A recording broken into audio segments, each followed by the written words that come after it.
आप देख रहे हैं इंडिया न्यूज। सबसे पहले देश, आपके साथ मैं रचना बंसल। आंख कान खोल के में आपका स्वागत है। मुगल शासक औरंगजेब, जिसने की हजारों हिंदुओं की हत्या करवाई, जिसने कई मंदिरों को ध्वस्त करवाया, जो क्रूर अत्याचारी था, उसके कब्र पर सियासी सब्र अब टूट रहा है। महाराष्ट्र में उसके कब्र हटाने की मांग अब उठ रही है, लेकिन कुछ लोग हैं जो उस अत्याचारी औरंगजेब का महिमा मंडन करने में लगे हुए हैं, क्रूर मुगल शासक का गुणगान करने में लगे हुए हैं। विरोध पर औरंगजेब के हमदर्द हिंसा भड़काने लगे हैं, जिस पर यूपी के सीएम योगी आदित्यनाथ का पारा चढ़ गया। औरंगजेब का गुणगान करने वालों को यूपी के मुखिया ने देशद्रोही तक कह दिया। वहीं बीजेपी के फायर ब्रांड नेता संगीत सोम ने भी औरंगजेब की निशानी मिटाने का संकल्प लिया है, लेकिन बवाल तो तब बढ़ गया जब उन्होंने काशी मथुरा को लेकर बयान दिया। काशी मथुरा का जिक्र करते हुए संगीत सोम ने कहा कि काशी मथुरा में जब औरंगजेब ने मंदिर तोड़ा तो क्या कोर्ट की इजाजत ली थी? अगर नहीं तो मंदिर के लिए कोर्ट की जरूरत आखिर क्यों है? बीजेपी नेता के इस बयान पर सियासी तूफान भी उठ रहा है। विपक्ष बीजेपी की मंशा पर सवाल करने लगे हैं और साथ ही साथ मुद्दों को भटकाने का आरोप भी लगाने लगे हैं। लेकिन सवाल ये कि औरंगजेब जैसे आक्रांता से किसे हमदर्दी है? कौन औरंगजेब के नाम पर माहौल खराब कर रहा है? आज इसी मुद्दे पर हम बात करेंगे, लेकिन उससे पहले ये रिपोर्ट जरा देखिए।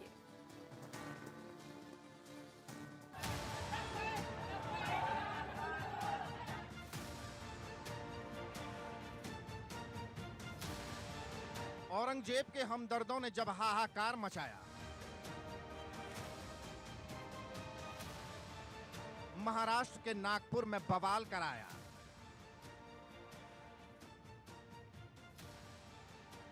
शांत शहर को हिंसा की आग में जलाया,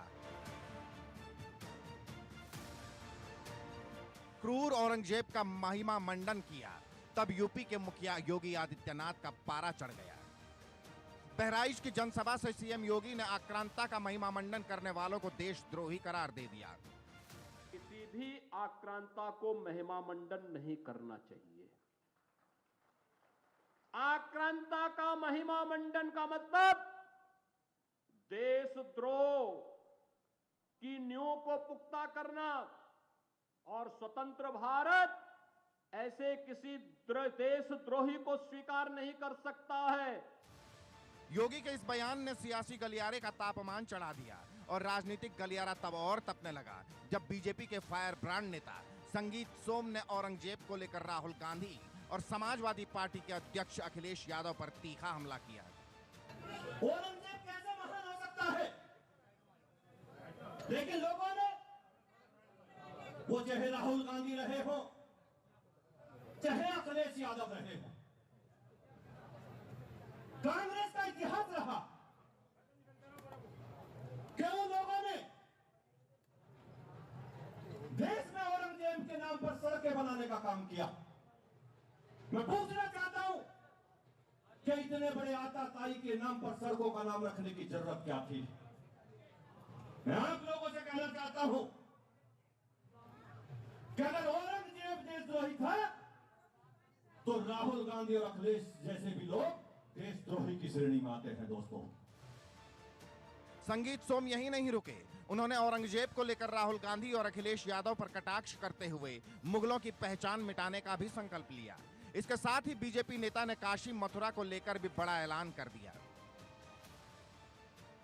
कि बाबर की निशानी मिटी, बाबरी मस्जिद ध्वस्त हो गए, वहां मंदिर बना, ये बाबर की निशानी निपटी। मैं आप लोगों से कहना चाहता हूं कि अब समय आ गया है कि औरंगजेब की निशानी भी मिटा दी जाए और काशी मथुरा दोनों पर हम कोर्ट का सहारा नहीं लेंगे। पब्लिक ने जैसे बाबरी मस्जिद को ध्वस्त किया, इन्हें ध्वस्त करके भी मंदिर बनाने का काम हम लोग वहां करेंगे। संगीत सोम के इस विवादित बयान पर सियासी तूफान उठ गया। विपक्ष बीजेपी को सवालों के कटघरे में खड़ा करने लगा। संगीत सोम की मंशा पर सवालिया निशान लगाने लगा। अखिलेश यादव ने तो यहां तक कह दिया कि असल मुद्दे से बचने के लिए ऐसे मुद्दे उछाले जा रहे हैं। वो ये मुद्दे इसलिए उठाए जा रहे हैं कि अगर आप भी अगर कुछ सच दिखा दें और अगर नौकरी चली जाए तो नौकरी नहीं मिलेगी। कई चीजों पे पर्दा डालने के लिए। साफ है, यूपी से लेकर महाराष्ट्र तक औरंगजेब पर सियासी घमासान बढ़ चला है। आरोपों के बाण दोनों ओर से चल रहे हैं, लेकिन सवाल है आक्रांता का महिमा मंडन कौन कर रहा है? कौन देश का माहौल खराब कर रहा है?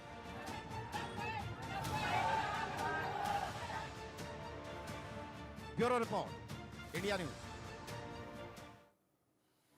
औरंगजेब पर हाहाकार मचा हुआ है और तमाम पार्टियां अब इस पर राजनीति करती हुई नजर आ रही हैं। मेरे साथ इस पर बात करने के लिए खास मेहमान जुड़ गए हैं।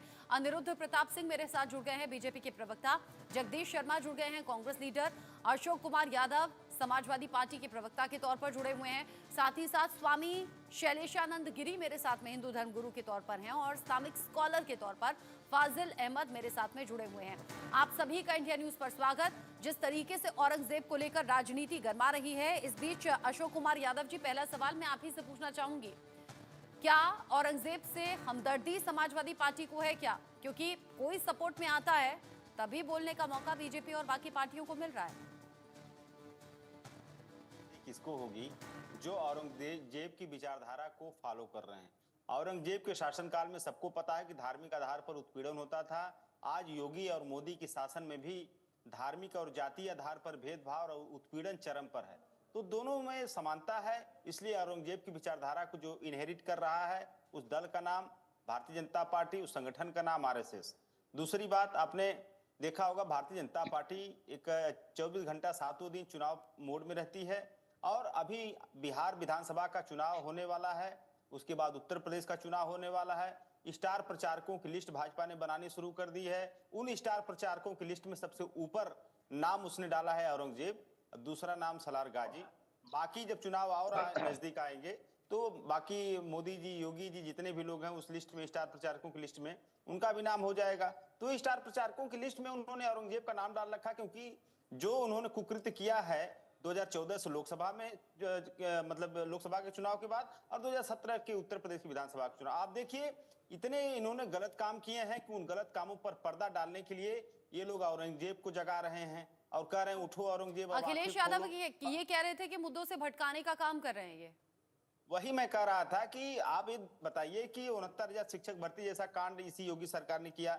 जब जब इनको मौका मिलता है तब तक पिछड़ों दलितों का आरक्षण लूटने का काम करते हैं। उसके बाद जब चुनाव आ जाता है तो औरंगजेब आ जाता है, सलार गाजी आ जाता है, और इसके बहाने सोचते हैं कि किसी तरह से पिछड़े दलितों को जो हमने टॉर्चर किया है, उत्पीड़न जो किया है जातीय आधार पर, धार्मिक आधार पर, उन उत्पीड़न से इनका ध्यान हटा करके किसी तरह से औरंगजेब की तरफ ध्यान लगाया जाए। यानी आप कह रहे हैं, आपकी पार्टी कह रही है कि आपकी कोई हमदर्दी नहीं है, लेकिन यहाँ मुद्दों से ध्यान भटकाने के लिए ऐसा हो रहा है। एक बार मैं जगदीश शर्मा जी से भी पूछ लेती हूँ। जगदीश जी, क्या आप और आपकी पार्टी समर्थन करती है क्या औरंगजेब जैसे आक्रांताओं का?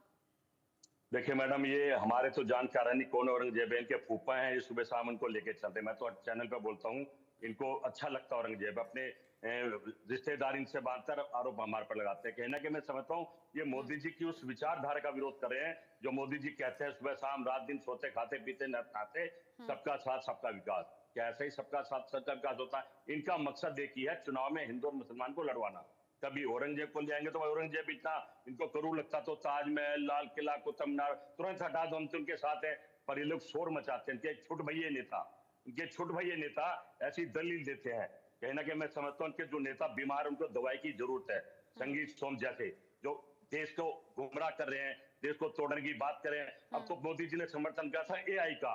आप एआई पे जाके पूछोगे ना कि सबसे अच्छा नेता कौन, तो कहता है राहुल गांधी। सबसे पढ़ा लिखा नेता कौन, तो कहता है राहुल गांधी। सबसे देश को तोड़ने वाला नेता कौन, तो मोदी कहता है। मोदी जी समर्थन करके आए थे, कहना कहीं इसको भी बंद करा देंगे। हालात देश के बच्चे बदतर हो रहे हैं, रोजगार दे नहीं सकते, काम कर सकते। मोदी की गारंटी पर एक बार डिबेट नहीं कर सकते, क्योंकि सारी गारंटी झूठी है। एक नेता सुबह शाम तक झूठ बोलता है और बढ़ चढ़ के इनके सारे नेता बोलते हैं। कहना कि मैं समझता हूँ झूठ से देश नहीं चलेगा, देश चलेगा इनके वादों से, इनके काम से, जनता के भले से देश चलेगा।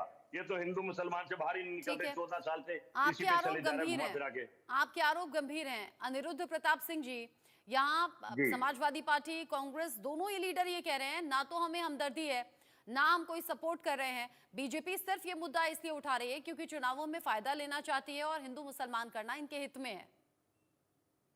रचना जी, आप ट्रैक रिकॉर्ड इंडिया न्यूज निकाल के देख सकता है। ये मुद्दा उठाया किसने? ये मुद्दा तो समाजवादी पार्टी के महाराष्ट्र के एमएलए अबू आजमी ने उठाया। उनका महिमा मंडन तो अबू आजमी ने किया। सिंपल सी बात थी, अखिलेश यादव जी राष्ट्रीय अध्यक्ष थे, उनको अबू आजमी को पार्टी से निकाल देते या उस पर रिबटल कर देते, कुछ ना कुछ उस पर खंडन करते। लेकिन ना इन्होंने रिबटल किया, ना उस पर कुछ इन्होंने रिप्लाई दिया। साथ में उन्होंने महिमा मंडन को और ज्यादा प्रभावी ढंग से बात करने लग गए।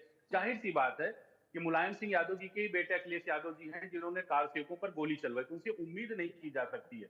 और उस कांग्रेस से कभी उम्मीद की जा सकती है जिन्होंने राम जन्मभूमि का मंदिर ना बने, राम जन्मभूमि कभी रामलला का वहां पे स्थान न मिले, ताकि क्या कहते हैं ये 22 वकील खड़े किए हुए थे, ये राम को काल्पनिक बता, इनसे उम्मीद कैसे कर सकते हैं? क्योंकि इनकी विरासत की कभी चर्चा ये नहीं कर सकते हैं। इसी दिल्ली में इंडिया गेट के पास में औरंगजेब के नाम पे रोड था, और जब भारतीय जनता पार्टी मोदी जी आए तो सरकार ने क्या किया कि सबसे पहले उस रोड का नाम बदलने का प्रयास किया, और बदला रोड का नाम किसके नाम पे? डॉक्टर अब्दुल कलाम के नाम पे। लेकिन दिक्कत किसको हुई? इन्हीं इंडिया अलायंस के लोगों के बीच में हो गई। अरे भाई, अब्दुल कलाम भी तो मुसलमान थे, क्यों उनके नाम से दिक्कत होती थी? आप औरंगजेब की कथा आप करते हैं, चर्चा आप करते हैं, दंगा आप फैलवाते हैं, सपोर्ट आप करते हैं। उसके बाद जब चर्चा होती, भाई नेहरू जी ने डिस्कवरी ऑफ इंडिया में औरंगजेब की उसमें बात लिखी कि बहुत क्रूर था। यंग इंडिया में महात्मा गांधी जी ने लिखा, और आज की कांग्रेस लेके बैठी नहीं, औरंगजेब बहुत महान था, औरंगजेब ये था। दिन भर परिचर्चा आप करते हो, चिल्लाते आप हो, तो हम लोग अच्छा, बोले एक ना, बात तो हिंदू ठीक है बोले वैसे ना। अनिरुद्ध जी, सारी बातें आपने कही, लेकिन एक बात तो ठीक है ना, यहाँ पर अशोक कुमार यादव जी की शुरुआत तो आप ही के पार्टी के नेता ने की थी। आप कह रहे हैं कि बीजेपी ला रही है ये मुद्दा। देखिए, अभी छावा मूवी जो बनवाया गया भारतीय जनता पार्टी के कहने पर, और उस इतिहास के पन्नों के साथ छेड़छाड़ भी किया उस डायरेक्टर ने, और उस डायरेक्टर ने माफी भी मांगी कि हाँ, इसमें जो ऐसा हमने होता है क्या दिखाया वैसे? दिखाया। अनिरुद्ध जी, ऐसा होता है क्या? बीजेपी के कहने से कोई मूवी बनती है क्या? बता मैडम दीजिए। सारी बनती है, पिछले 14 साल से बीजेपी के पैसा भी देते हैं ये बनाने के लिए। अगर आप औरंगजेब का महिमा मंडन नहीं कर रहे थे, आपकी पार्टी के एमएलए है, आपने उसको टिकट दिया है, आप पार्टी से बाहर कर देते। नहीं, अखिलेश यादव जी बड़े नेता, कम से कम रिबटल तो कर सकते थे ना, आपने रिबटल किया। इनके कोई भी प्रवक्ता उठा के टेलीविजन पर, अशोक जी सीनियर स्पोक्स पर्सन है समाजवादी पार्टी के, लेकिन कोई भी स्पोक्स पर्सन आके रिबटल कभी नहीं किया था कि अबू आजमी ने गलत बोला। किसी ने नहीं बोला ये चीज, बस बैठ के एक होता है बतौलेबाजी करना, ये हुआ, वो हुआ, वो हुआ, ऐसे हुआ। भाई, औरंगजेब को लेके आप क्यों बैठ के इतना महिमंडन करते हैं? जिसने संभाजी की हत्या की, जिसने गुरु तेग बहादुर की हत्या की, जिसने अपने पूरे पुस्तक में उसने लिखा हजारों मंदिर को ध्वस्त करेंगे, पंजाब में भी आग लगवाने वाले बहुत जल्दी। अच्छा, अशोक कुमार यादव जी, अशोक कुमार यादव जी, इस बात का जवाब तो दे दीजिए। अबू आजमी अगर इसकी शुरुआत नहीं करते तो शायद बीजेपी को बैठे बिठाए मुद्दा नहीं मिलता। नहीं, देखिए, इसकी शुरुआत मैंने कह दिया कि Chhaava movie Bharatiya Janata party sponsored by जो है वो स्पॉन्सर करते हैं इस तरह की मूवीज को, जो कि डिस्प्यूटेड, उसमें इतिहास के साथ छेड़छाड़ करके फैलाने का प्रयास करते हैं। दूसरी बात, अबू हासिम जी की बात कही, जो इन्होंने अबू हासिम जी की बात की, कई बार क्या अबू आजमी और बाकी नेता ये नहीं जानते थे कि ऐसा बयान देंगे तो बैकफायर कर जाएगा, परेशानी बढ़ जाएगी, पार्टी की फजीहत हो जाएगी? बात नहीं है। सुनिए, बैकफायर वाली अगर बात रहती, राष्ट्रीय प्रवक्ता राज्यसभा के सांसद, उन्होंने क्या बोला था? जो है इनके प्रवक्ता ने क्या बोला था कि शिवाजी महाराज 5 बार माफी मांगे अंग्रेजों से। अरे सॉरी, उसे औरंगजेब, इनको माफी तो इनको मांगनी चाहिए। हमारे जो विधायक जी ने सिर्फ यही कहा कि जो इतिहास में लिखा था उस बात को उन्होंने कोट किया, उसके बाद उन्होंने क्षमा भी मांगी, अपने बातों को वापस भी लिया। लेकिन इनके प्रवक्ता सुधांशु त्रिवेदी जी ने ऑन कैमरा बोला था कि शिवाजी ने 5 बार माफीनामा दिया। इनको माफीनामा का इतिहास भाजपा का रहा है, सावरकर से लेकर के जो है तमाम लोगों ने माफी मांगा, और दीनदयाल उपाध्याय इनके जो आदर्श हैं। कुल मिलाकर जब ऐसी बातें होती है ना तो आम लोगों को तो पसंद आती नहीं है। राजनेता जरूर अपना फायदा देखकर इस तरह की बयानबाजी करते हैं और उस पर वाद विवाद भी होते हैं, फिर रिएक्शंस भी आते हैं, एक्शंस की भी बात कही जाती है। मैं एक हिंदू धर्म गुरु के तौर पर शैलेशानंद जी आपको सुनना चाहूंगी, क्या राजनीति में इन सब चीजों की जगह होनी चाहिए? जी नहीं रचना जी, देखिए, नए किरदार आते जाते रहते हैं, मगर नाटक कोई पुराना चल रहा है। राहत इंदौरी ने कहा था, दिक्कत यहाँ है कि जब वास्तविक मुद्दों के ऊपर इनका राजनेताओं का ध्यान नहीं रहता है तो उस समय पर इस प्रकार के मुद्दों को सर पर उठाया जाता है। एक फिल्मकार ने फिल्म बनाई, वो कोई डिस्प्यूटेड फिल्म नहीं है, नंबर 1। वो एक इतिहास का दस्तावेज है, उसके अंदर बहुत सारे नाट्य रूपांतरण हो सकते हैं। किंतु एक बात स्पष्ट है कि आज के इस युग के अंदर हमारा दर्शक भी इतना समझदार है कि वो जानना चाहता है कि इतिहास की वास्तविक मौलिक मूल्य क्या थे, हमारे इतिहास के अंदर वास्तविक फैक्ट्स क्या थे। हमें तो कई सारी ऐसी इतिहास की चीजें जो कि देश काल परिस्थिति और सत्ताओं के चलते हुए पढ़ाया नहीं गया। यदि आज कोई फिल्मकार उन इतिहास को सामने लेकर के आता है तो राजनेताओं को तो चाहिए कि उस इतिहास के जो खल नेता है, खलनायक है, उन खलनायकों के सामने उनका पूरे राष्ट्र के सामने बहिष्कार करे या उनके बारे में कठोर शब्द कहे। यदि अबू आजमी ऐसा नहीं कहते तो स्पष्ट बात। और अगर मैं कहूं कि जरूरत ही क्या है इतिहास को उधेड़ने की या फिर वहां से चीजें निकलकर सामने लाने की, अगर आप बेहतर सोच के साथ आगे चले तो विकास के रास्ते पर चला जा सकता है। क्योंकि अगर पिछला इतिहास उठाएंगे तो फिर बहुत से विवाद उठने लगेंगे, कोई कुछ कहेगा, कोई कुछ कहेगा, सब अपनी सहूलियत के हिसाब से जवाब देंगे। नहीं देखिए रचना जी, सवाल वो नहीं है, एक आध दो बार उधरना भी जरूरी होता है, पिछले पन्ने इतिहास के पलटना जरूरी होता है, जो हमें प्रेरणा देता है। पलटने का नतीजा देख तो रहे हैं हम, आपने देखा ना नागपुर कैसे जला। तो क्या इसका मतलब हमारे इतिहास के शौर्य के पन्नों को दबा दे? मैं ये कह रही हूँ उठाने के बाद टकराव तो होता है ना, आप देख रहे हैं ना, दो पक्ष बढ़ जाते हैं, फिर आपस में लड़ते हैं, फिर उन सब चीजों पे कंट्रोल कौन करेगा? टकराव करने वाले वो थोड़ी नहीं जिन्होंने शिवाजी संभाजी का साथ दिया, तेग बहादुर का साथ दिया। टकराव करने वाले वो लोग हैं जिनको भड़का करके औरंगजेब के पक्ष में लाया गया, उनको रहमतुल्लाह अलैह कहने वाले लोग हैं टकराव करने वाले। यहाँ पर सवाल ये नहीं उठता है जातिगत या धर्मगत भेदभाव का, यहाँ पर उठता है हमारे भारतीय राष्ट्रीय गौरव का। यदि इतिहास के अंदर हमारे गौरव को कलंकित करने वाला कोई मॉन्यूमेंट रहा है, कोई घटनाक्रम रहा है, तो उसके पास हमारे लिए उचित समय है कि हम समय रहते उन सबको सुधार कर ले, ताकि हम आने वाली ऐसी भी घटनाएं सामने आई कि उधर छावा मूवी देखकर कुछ युवक आ गए, इधर दिल्ली में कुछ जो सड़कों के नाम थे वहां काली स्याही पोत दी गई, वहां अलग तरीके से उत्पात मचाने की कोशिश हुई। उपन्यास गुलशन नंदा ने गेलाट लिखी थी, जिसको पढ़ करके कई लोग कुछ के अंदर आत्महत्या कर गए थे। तो क्या हमने गुलशन नंदा के ऊपर प्रतिबंध लगा दिया था या लेखकों के ऊपर प्रतिबंध लगा लिया था? देखिएगा, मानवता का दर्पण होगा, समाज का दर्पण होगा हमारा लेखन, हमारा अध्यापन, हमारा अध्ययन, हमारे फिल्म का, उसके ऊपर सेंसर बोर्ड की शक्ति होना आवश्यक है। यदि बादशाह गंदा गाना गाता है तो सबसे पहला संत हम होते हैं जो उसका विरोध करते हैं। किंतु सवाल यहाँ पर यह उठता है कि यदि हमारे भारतीय इतिहास का कोई दस्तावेज सामने लाने का प्रयास किया है तो उसके अंदर यदि कहीं पर भी रिटेलिएशन के रूप में या किसी भी प्रकार के विरोध स्वरूप कोई घटना घटती है तो ये शासन को भी चाहिए कि उस घटनाओं को दबाए, और साथ में समाज को भी चाहिए कि सबके सामने मुखर रूप से कहे कि औरंगजेब खलनायक था। मुझे ऐसा भी लगता है कि सभ्य समाज में, ठीक है, मुझे लगता है सभ्य समाज में ऐसी भी जगह होनी चाहिए कि कोई मूवी देखकर बाहर भड़कना या उत्पात मचाना या फिर ये हरकतें करना कि सड़क के बोर्ड जो नाम के लगे हैं वह काली पोतना, ये भी नहीं होना चाहिए। ये भी लोगों को भड़काने के तौर पर सामने आता है। फाजिल अहमद साहब, मैं आपका इस पर रुख जानना चाहूंगी। जो हालात अभी राजनीति में बने हुए हैं या फिर जिस स्तर की राजनीति हो रही है, आपको लग रहा है कि ये एक धर्म विशेष के खिलाफ हो रही है या फिर लोगों को उकसाने के तौर पर हो रही है, या फिर हिंदू मुस्लिम को बांटने से कुछ राजनीतिक पार्टी या नेता फायदा पाना चाहते हैं? देखिए, राजनीति का जितना मतलब धर्मीकरण हो चुका है कि एक लड़का गुजरात के अंदर एक महिला और उसकी बच्ची को रौंद दिया गाड़ी से, और रौंदने के बाद उसको ये लगा कि हम जय श्री राम का नारा बोलेंगे तो बच जाएंगे।